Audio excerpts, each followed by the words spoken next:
ভূমিকা নিম্নলিখিত ছোট বইটিতে পবিত্র কুরআন সম্পর্কে সন্দেহ দূর করার জন্য কিছু বিষয় নিয়ে আলোচনা করা হয়েছে। এই আলোচনাটি পবিত্র কুরআনের দ্বিতীয় সূরা আল বাকারার 2-3-2-4 আয়াতের উপর ভিত্তি করে তৈরি। আর যদি তোমরা আমার বান্দার নবী মুহাম্মদ সাল্লাল্লাহু আলাইহি ওয়াসাল্লাম উপর যা অবতীর্ণ করেছি সে সম্পর্কে সন্দেহে থাকো, তাহলে তার মতো একটি সূরা তৈরি করো এবং আল্লাহ ব্যতীত তোমাদের সাক্ষীদের সমর্থকদের ডাকো, যদি তোমরা সত্যবাদী হও। কিন্তু যদি তোমরা তা না করো এবং তোমরা কখনো সক্ষম হবে না, তাহলে আগুনকে ভয় করো, যার জ্বালানি মানুষ এবং পাথর, যা কাফেরদের জন্য প্রস্তুত করা হয়েছে।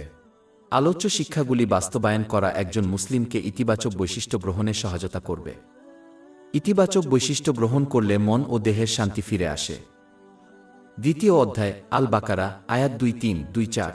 আর যদি তোমরা আমার বান্দার নবী মুহাম্মদ সাল্লাল্লাহু আলাইহি ওয়াসাল্লাম উপর যা অবতীর্ণ করেছি সে সম্পর্কে সন্দেহে থাকো, তাহলে তার মতো একটি সূরা তৈরি করো এবং আল্লাহ ব্যতীত তোমাদের সাক্ষীদের সমর্থকদের ডাকো, যদি তোমরা সত্যবাদী হও।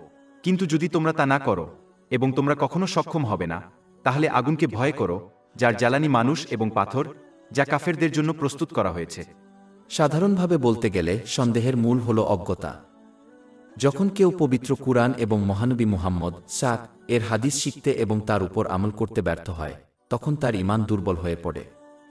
দুর্বল ঈমান মহান আল্লাহর প্রতিশ্রুতি এবং হুমকির প্রতি সন্দেহের দিকে পরিচালিত করে এবং ফলস্বরূপ কেউ তার প্রতিশ্রুতি অর্জনের চেষ্টা করে না বা তার হুমকি এড়াতে পারে না, যার মধ্যে রয়েছে পবিত্র কুরআন এবং মহানবী মুহাম্মদ এর হাদিসে বর্ণিত তার সন্তুষ্টির জন্য প্রদত্ত আশীর্বাদগুলি ব্যবহার করা। সঠিক পথপ্রাপ্ত ব্যক্তিরা ইসলামী জ্ঞান শেখা এবং তার উপর আমল করে সন্দেহ এড়ান। এই সূরার পূর্ববর্তী আয়াতগুলিতে এটি নির্দেশ করা হয়েছে। সূরা 2 আল বাকারা আয়াত 2-5।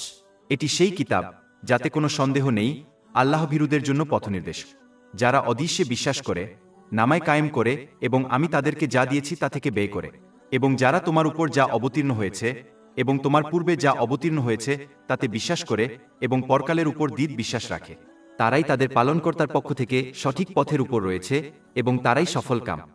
এটা মনে রাখা গুরুত্বপূর্ণ যে দৃঢ় ঈমানের অধিকারী এবং কেবল ঈমানের উপর একগুঁয়ে ব্যক্তির মধ্যে বিরাট পার্থক্য রয়েছে। প্রথমজন ইসলামী জ্ঞান শেখে এবং তার উপর আমল করে এবং সময়ের সাথে সাথে তাদের আচরণ ও কর্মকাণ্ড উন্নত করে যাতে তারা মহান আল্লাহর প্রতি আন্তরিক আনুগত্য বৃদ্ধি করে। অন্যদিকে একগুঁয়ে মুসলিম ইসলামী জ্ঞান সম্পর্কে অজ্ঞ এবং কেবল অন্ধভাবে অন্যদের অনুকরণ করে। যেহেতু তারা ইসলামী জ্ঞান শেখা এবং তার উপর আমল করা এড়িয়ে চলে, তাই সময়ের সাথে সাথে তাদের আচরণ ও কর্মকাণ্ড উন্নত হবে না এবং কঠিন পরিস্থিতিতে তাদের ঈমান ধরে রাখা অত্যন্ত কঠিন হয়ে পড়বে। অন্ধ অনুকরণে নিহিত একগুঁয়েমি এড়িয়ে চলতে হবে এবং পরিবর্তে ইসলামী জ্ঞান শেখা এবং তার উপর আমল করার মাধ্যমে ঈমানের দৃঢ়তা গ্রহণ করতে হবে। এটি নিশ্চিত করবে যে তারা সকল পরিস্থিতিতে মহান আল্লাহর আন্তরিক আনুগত্যের উপর দৃঢ় থাকবে এবং তাদের ঈমানকে কলুষিত করতে পারে এমন যে কোনো সন্দেহ থেকে দূরে থাকবে। অধ্যায় 2 আল বাকারা আয়াত 2-3। আর যদি তোমরা আমার বান্দার নবী মুহাম্মদ সাল্লাল্লাহু আলাইহি ওয়াসাল্লাম উপর যা অবতীর্ণ করেছি কুরআন সে সম্পর্কে সন্দেহে থাকো। এরপরের বিষয়টি লক্ষণীয় যে একজন ব্যক্তি সর্বোচ্চ যে মর্যাদা অর্জন করতে পারে তা হল আল্লাহর একনিষ্ঠ বান্দা হওয়া। এর চেয়ে উচ্চতর মর্যাদা যদি থাকত, তাহলে আল্লাহ তাআলা হযরত মুহাম্মদ কে তার নামে ডাকতেন। এমনকি নবুয়তের মূলে রয়েছে আল্লাহর দাসত্ব। এই কারণেই নবুয়তের মর্যাদা এত উচ্চ। অতএব পার্থিব মর্যাদা এড়িয়ে চলা উচিত, যা স্বভাবতই অস্থির এবং উভয় জাহানেই চাপ ও ঝামেলা ছাড়া আর কিছুই নয়। জামে আত তিরমিজি 2376 নম্বরে পাওয়া একটি হাদিসে এই ইঙ্গিত দেওয়া হয়েছে। মহানবী সতর্ক করে দিয়েছেন যে সম্পদ ও সামাজিক মর্যাদার প্রতি আকুলতা একজন ব্যক্তির ঈমানের জন্য ভেড়ার পালের উপর ছেড়ে দেওয়া দুটি ক্ষুধার্ত নেকড়ের চেয়েও বেশি মারাত্মক। যে ব্যক্তি এইভাবে আচরণ করবে সে মহান আল্লাহর আনুগত্যকে উপেক্ষা করবে এবং ফলস্বরূপ তারা উভয় জগতেই কঠিন জীবনযাপন করবে, যদিও তাদের পায়ের কাছে পৃথিবী থাকবে। অধ্যায় 2 তাহা আয়াত 1-2-4 1-2-6। আর যে আমার স্মরণ থেকে মুখ ফিরিয়ে নেবে তার জীবন হবে দুর্বিষহ অর্থাৎ কঠিন, আর আমি তাকে কিয়ামতের দিন অন্ধ অবস্থায় একত্রিত করব। সে বলবে, হে আমার প্রতিপালক, আমি যখন দৃষ্টিশক্তি সম্পন্ন ছিলাম তখন তুমি আমাকে অন্ধ অবস্থায় কেন উঠালে? আল্লাহ বলবেন, এভাবেই আমার নিদর্শন তোমার কাছে এসেছিল আর তুমি সেগুলো ভুলে গিয়েছিলে অর্থাৎ উপেক্ষা করেছিলে, আর আজ তোমাকেও এভাবেই ভুলে যাওয়া হবে। বরং আল্লাহর একজন আন্তরিক বান্দা হয়ে সর্বোচ্চ মর্যাদা অর্জনের জন্য প্রচেষ্টা চালাতে হবে। এটি তখনই অর্জন করা সম্ভব যখন কেউ কার্যত আল্লাহর সর্বশ্রেষ্ঠ বান্দা মহানবী হরত মুহাম্মদ সাক এর পদাঙ্ক অনুসরণ করে। ৩ যে সূরা আলে ইমরান আয়াত ৩-১। নবী মুহাম্মদ সাল্লাল্লাহু আলাইহি ওয়াসাল্লাম বলুন, যদি তোমরা আল্লাহকে ভালোবাসো তাহলে আমার অনুসরণ করো, তাহলে আল্লাহ তোমাদের ভালোবাসবেন এবং তোমাদের পাপ ক্ষমা করবেন। যেহেতু মহান আল্লাহর দাসত্ব একজন ব্যক্তিকে সামাজিক যোগাযোগ মাধ্যম, ফ্যাশন, সংস্কৃতি এবং মানুষের মতো অন্য সকল জিনিসের দাসত্ব থেকে রক্ষা করে, তাই একজন ব্যক্তি উভয় জগতেই মানসিক শান্তি এবং সাফল্য অর্জন করতে পারে। সূরা ১/৬ নাহল আয়াত ৯-৭। যে কেউ সৎকর্ম করে, পুরুষ হোক বা নারী, মুমিন অবস্থায়, আমি অবশ্যই তাকে পবিত্র জীবন দান করব এবং অবশ্যই তাদেরকে তাদের সর্বোত্তম কর্মের প্রতিদান দেব যা তারা করত। যেহেতু অমুসলিম আরবরা আরবি ভাষার উপর দক্ষ ছিল, তাই মহান আল্লাহ তাদের এবং সমগ্র মানবজাতির কাছে একটি স্থায়ী চ্যালেঞ্জ উত্থাপন করেছিলেন যাতে তারা পবিত্র কুরআনের অনুরূপ একটি সূরা তৈরি করে প্রমাণ করে যে এর উৎপত্তি ঐশ্বরিক নয়। সূরা ২ আল বাকারা আয়াত ২-৩, ২-৪। আর যদি তোমরা আমার বান্দার নবী মুহাম্মদ সাল্লাল্লাহু আলাইহি ওয়াসাল্লাম উপর যা অবতীর্ণ করেছি সে সম্পর্কে সন্দেহে থাকো, তাহলে তোমরা এর মতো একটি সূরা তৈরি করো এবং আল্লাহ ব্যতীত তোমাদের সাক্ষীদের সমর্থকদের ডাকো, যদি তোমরা সত্যবাদী হও। কিন্তু যদি তোমরা তা না করো, এবং তোমরা কখনোই সক্ষম হবে না। এই চ্যালেঞ্জটি কেবল পবিত্র কুরআনের ছন্দমা শৈলীর সাথে মিলে যাওয়া আয়াত তৈরি করা নয়, বরং পবিত্র কুরআনের প্রতিটি দিকের সাথে মিলে যাওয়া আয়াত এবং একটি সূরা তৈরি করা, যেমন এর সর্বব্যাপী প্রকৃতি, প্রতিটি পরিস্থিতিতে, প্রতিটি স্থান এবং সময়ে প্রয়োগ করার ক্ষমতা, অজ্ঞ এবং জ্ঞানী ব্যক্তিদের দ্বারা বোঝার এবং প্রয়োগ করার ক্ষমতা, ব্যবহারিক পরামর্শ প্রদানের ক্ষমতা যা সহজেই কারো জীবনে প্রয়োগ করা যেতে পারে এমন ধারণা উপস্থাপন করার পরিবর্তে যা দরকারি শোনায় কিন্তু ব্যবহারিকভাবে প্রয়োগ করা যায় না। সংক্ষেপে, পবিত্র কুরআন অধ্যয়ন করার সময় কেউ বুঝতে পারবে যে এতে স্পষ্ট এবং সূক্ষ্ম উভয় অর্থের মাধ্যমে জ্ঞানের বিভিন্ন স্তর রয়েছে। সূরা ১ হুদ আয়াত ১। এটি এমন একটি কিতাব যার আযাদসমূহ পরিপূর্ণ করা হয়েছে এবং তারপর বিশদভাবে উপস্থাপন করা হয়েছে একজন প্রজ্ঞাময় ও অবগত ব্যক্তির কাছ থেকে। পবিত্র কুরআনের বাক্যাংশগুলি অতুলনীয় এবং এর অর্থগুলি সহজভাবে ব্যাখ্যা করা হয়েছে। এর শব্দ এবং আয়াতগুলি অত্যন্ত স্পষ্ট এবং অন্য কোনো গ্রন্থ এটিকে অতিক্রম করতে পারে না। পবিত্র কুরআন পূর্ববর্তী জাতিগুলির ইতিহাস বিস্তারিতভাবে উল্লেখ করেছে, যদিও মহানবী মুহাম্মদ সাক ইতিহাসে শিক্ষিত ছিলেন না।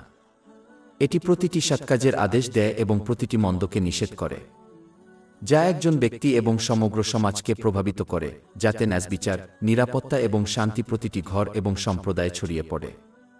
পবিত্র কুরআন অতিরঞ্জন, মিথ্যা বা যে কোনো মিথ্যা এড়িয়ে চলে, কবিতা, গল্প এবং উপকথার বিপরীতে।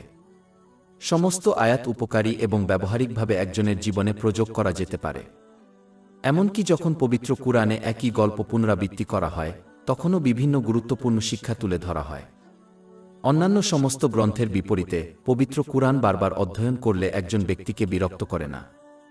পবিত্র কুরআন প্রতিশ্রুতি এবং সতর্কীকরণ প্রদান করে এবং অনস্বীকার্য এবং স্পষ্ট প্রমাণ দিয়ে তাদের সমর্থন করে।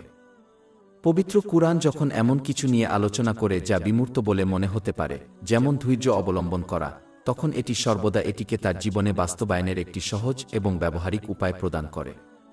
এটি মানুষকে তাদের সৃষ্টির উদ্দেশ্য পূরণ করতে উৎসাহিত করে, যার মধ্যে রয়েছে আন্তরিকভাবে আল্লাহ তাআলার আনুগত্য করা, তার সন্তুষ্টির জন্য প্রদত্ত আশীর্বাদ ব্যবহার করে, যার ফলে তারা উভয় জগতে মানসিক শান্তি এবং সাফল্য লাভ করে। এটি উভয় জগতে মানসিক শান্তি এবং প্রকৃত সাফল্য কামনাকারী ব্যক্তির জন্য সরল পথকে স্পষ্ট এবং আকর্ষণীয় করে তোলে। পবিত্র কুরআনের জ্ঞান চিরন্তন, কারণ এটি প্রতিটি সমাজ এবং যুগে প্রয়োগ করা যেতে পারে। এটি প্রতিটি মানসিক, অর্থনৈতিক এবং শারীরিক সমস্যার জন্য একটি নিরাময় যখন এটি সঠিকভাবে বোঝা এবং প্রয়োগ করা হয়। এটি একজন ব্যক্তি বা সমগ্র সমাজের মুখোমুখি হওয়া প্রতিটি সমস্যার সমাধান প্রদান করে। কেবল ইতিহাস পর্যবেক্ষণ করা এবং পবিত্র কুরআনের শিক্ষা বাস্তবায়নকারী সমাজগুলি কিভাবে এর সর্বব্যাপী এবং কালজয়ী শিক্ষা থেকে সঠিকভাবে উপকৃত হয়েছে তা পর্যবেক্ষণ করা প্রয়োজন। শতাব্দী পেরিয়ে গেছে কিন্তু পবিত্র কুরআনের একটি অক্ষরও পরিবর্তন করা হয়নি, যেমনটি আল্লাহ তাআলা সংরক্ষণের প্রতিশ্রুতি দিয়েছিলেন। ইতিহাসের অন্য কোনো গ্রন্থে এই গুণটি নেই। অধ্যায় ১-৫ আল হিজর আয়াত ৯। নিশ্চয়ই আমরাই বাণী অর্থাৎ কুরআন নাইল করেছি এবং অবশ্যই আমরাই এর সংরক্ষক। মহান আল্লাহ তাআলা একটি সমাজের মূল সমস্যাগুলো নিয়ে আলোচনা করেছেন এবং সেগুলোর সকলের বাস্তব প্রতিকারের বিস্তারিত বর্ণনা দিয়েছেন। মূল সমস্যাগুলো সংশোধন করার মাধ্যমে এগুলো থেকে উদ্ভূত অসংখ্য শাখা প্রশাখার সমস্যা স্বয়ংক্রিয়ভাবে সংশোধন হয়ে যাবে। পবিত্র কুরআন এভাবেই একজন ব্যক্তি এবং সমাজের উভয় জগতে সাফল্যের জন্য প্রয়োজনীয় সমস্ত বিষয়ের সমাধান করেছে। সূরা আন-নাহল আয়াত ৮-৯। এবং আমরা আপনার উপর কিতাব নাজিল করেছি সবকিছুর স্পষ্ট ব্যাখ্যাস্বরূপ। এটি মহান আল্লাহ তাআলা তার শেষ নবী মুহাম্মদ এর উপর দান করা সর্বশ্রেষ্ঠ কালজয়ী অলৌকিক ঘটনা। কিন্তু যারা সত্যের সন্ধান করে এবং তার উপর আমল করে, কেবল তারাই এর দ্বারা উপকৃত হবে, আর যারা তাদের আকাঙ্ক্ষা এবং এর থেকে লাভবান হওয়ার চেষ্টা করে, তারা উভয় জগতেই কেবল ক্ষতির সম্মুখীন হবে। অধ্যায় ১৭ আল ইসরা আয়াত ৮-২। আর আমি কুরআন থেকে এমন কিছু নাইল করি যা মুমিনদের জন্য আরোগ্য ও রহমত, কিন্তু এটি জালেমদের ক্ষতি ছাড়া আর কিছুই বৃদ্ধি করে না। এবং দ্বিতীয় সূরা আল বাকারাহ আয়াত ২-৩, ২-৪। আর যদি তোমরা আমার বান্দার নবী মুহাম্মদ সাল্লাল্লাহু আলাইহি ওয়াসাল্লাম উপর যা অবতীর্ণ করেছি সে সম্পর্কে সন্দেহে থাকো, তাহলে তার মতো একটি সূরা তৈরি করো এবং আল্লাহ ব্যতীত তোমাদের সাক্ষীদের সমর্থকদের ডাকো, যদি তোমরা সত্যবাদী হও। কিন্তু যদি তোমরা তা না করো এবং তোমরা কখনো সক্ষম হবে না, তাহলে আগুনকে ভয় করো, যার জ্বালানি মানুষ এবং পাথর, যা কাফেরদের জন্য প্রস্তুত করা হয়েছে। মক্কার অমুসলিম এবং আহলে কিতাবদেরকে আল্লাহ বিশেষভাবে জাহান্নামের আগুনের হুমকি দিয়েছিলেন, কারণ তারা পবিত্র কুরআনের উৎপত্তি এবং মহানবী মুহাম্মদ সাল্লাল্লাহু আলাইহি ওয়াসাল্লামের সত্যতা সম্পর্কে নিশ্চিত ছিল। মক্কার অমুসলিমরা আরবি ভাষার উপর দক্ষ ছিল এবং পবিত্র কুরআনের একটি আয়াতের সাথেও তাদের মিল ছিল না, এবং যেহেতু তারা মহানবী মুহাম্মদ সাল্লাল্লাহু আলাইহি ওয়াসাল্লামের সাথে তাদের জীবন কাটিয়েছিলেন, তাই তারা জানতেন যে তিনি একজন মহানবী সাল্লাল্লাহু আলাইহি ওয়াসাল্লামের চরিত্রের অধিকারী। মদিনায় আহলে কিতাবরা হরত মুহাম্মদ সাল্লাল্লাহু আলাইহি ওয়াসাল্লাম এবং পবিত্র কুরআনকে তাদের ঐশী গ্রন্থে বিস্তারিতভাবে আলোচনা করা হয়েছে বলে চিনতে পেরেছিলেন। সূরা ৬ আল আনাম আয়াত ২-০। যাদেরকে আমি কিতাব দিয়েছি তারা একে পবিত্র কুরআন চিনে, যেমন তারা তাদের নিজের সন্তানদের চিনে। এবং সূরা ২ আল বাকারাহ আয়াত ১-৪-৬। যাদেরকে আমি কিতাব দিয়েছি তারা তাকে নবী মুহাম্মদ সাল্লাল্লাহু আলাইহি ওয়াসাল্লাম তেমনভাবে চেনে যেমন তারা তাদের সন্তানদের চেনে। উভয় দলকে সত্য গ্রহণে বাধা দেওয়ার একমাত্র কারণ ছিল তাদের নিজস্ব কামনা বাসনা, যেমন সম্পদ এবং সামাজিক মর্যাদা অনুসরণ করে অর্জিত পার্থিব জিনিসের প্রতি ভালোবাসা। তারা বুঝতে পেরেছিল যে ইসলামের মাধ্যমে মহান আল্লাহর কাছে আত্মসমর্পণ করার অর্থ হল তাদের প্রদত্ত আশীর্বাদগুলি এমনভাবে ব্যবহার করতে হবে এবং তার সন্তুষ্টির জন্য ব্যবহার করতে হবে। যেহেতু তাদের পার্থিব জিনিসের প্রতি আকাঙ্ক্ষা অত্যধিক ছিল, তাই তারা ইসলাম প্রত্যাখ্যান করেছিল। সূরা ২ আল বাকারা আয়াত ২-৪। তাহলে সেই আগুনকে ভয় করো, যার জ্বালানি হবে মানুষ ও পাথর, যা কাফেরদের জন্য প্রস্তুত করা হয়েছে। সাধারণভাবে বলতে গেলে আগুন হল কাফেরদের আবাসস্থল, কারণ তারা তাদের সৃষ্টির উদ্দেশ্য পূরণ করতে ব্যর্থ হয়েছে। অধ্যায় ৫-১ আয়াত ধরিয়াত আয়াত ৫-৬। আর আমি জিন ও মানুষকে আমার ইবাদত আনুগত্য করার জন্যই সৃষ্টি করিনি। ঠিক যেমন একটি জিনিস যা সৃষ্টির উদ্দেশ্য পূরণে ব্যর্থ হয় তাকে ব্যর্থ বলে চিহ্নিত করা হয় এবং বাতিল করা হয়, ঠিক তেমনি মানুষ নামক আবিষ্কারটি যদি সৃষ্টির উদ্দেশ্য পূরণে ব্যর্থ হয় তবে বিচারের দিন বাতিল করা হবে। আমাদের ওয়েবসাইট শেখফদ.com ৫০০টিরও বেশি বিনামূল্যের ebook, audio book, infographics, podcast এবং ব্লগ পাওয়া যাচ্ছে।